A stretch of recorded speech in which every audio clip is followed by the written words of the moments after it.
the Civil War started. Somebody killed their kid. Another slave wants freedom. All this now on CNN 10 Special Edition.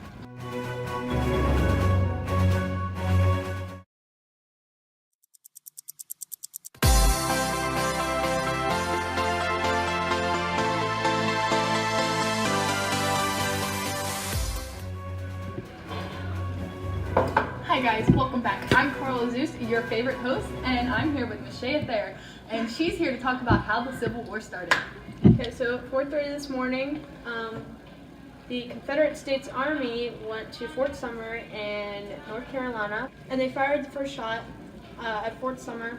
The Confederate States Army did, and the Confederate States Army basically kept firing at Fort Summer, and nobody got hurt, nobody died, but later on, basically they saw that they were defeated. Even though Abraham Lincoln did send down ammunition for them, they saw that they were outnumbered, and then they did evacuate after they saw that their place was basically destroyed. And when did all this start? 4:30 this morning. Who's the hero? That would be Abe Lincoln and Major Anderson. Why? Well, Abe Lincoln sent down ammunition to the army in Fort Summer for them to basically get ready for this attack that was going to happen this morning. Thank you guys for watching this special part of CNN 10.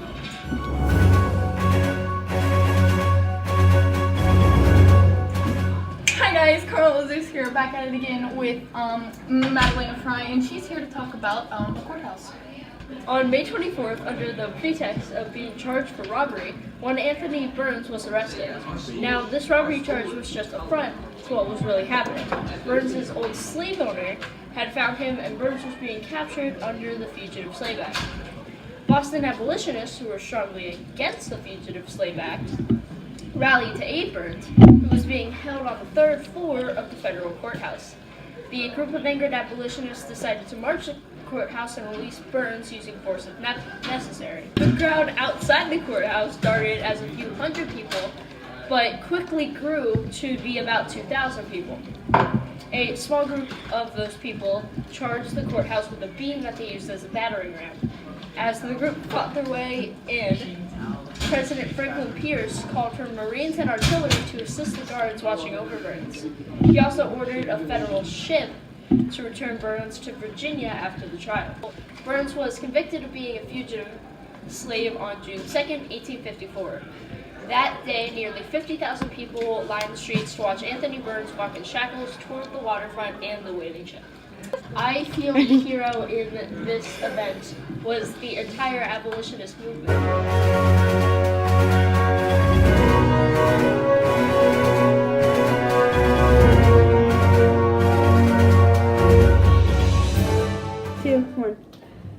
Hi guys, I'm Carla Zeus, back at it again with that CNN 10. And we have Trinity Rivera here to tell us her story about the courthouse bombarding. Care to share? I was bombarded. My brother died. He was a deputy and he got shot. Nobody did anything. He just sat there and died. Yes, this must have been a very traumatic experience for you. Please tell me what else happened.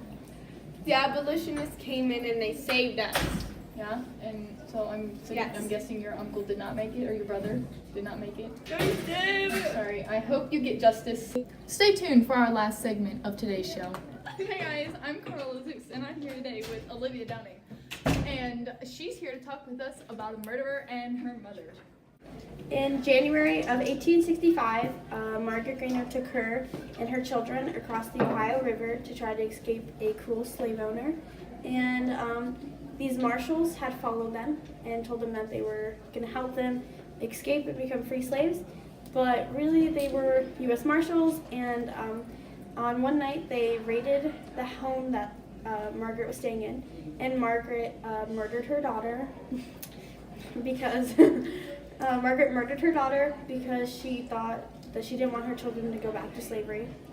And the plan was also to kill herself afterwards, but she didn't have enough time. Wait, so did she murder all of her children or just her one daughter? Her one 2-year-old daughter, she just murdered her and injured the other children with hopes that they would die. And who was the villain? That's a really good question, because no one really knows who's the villain. You could say that Margaret was the villain because she killed innocent children.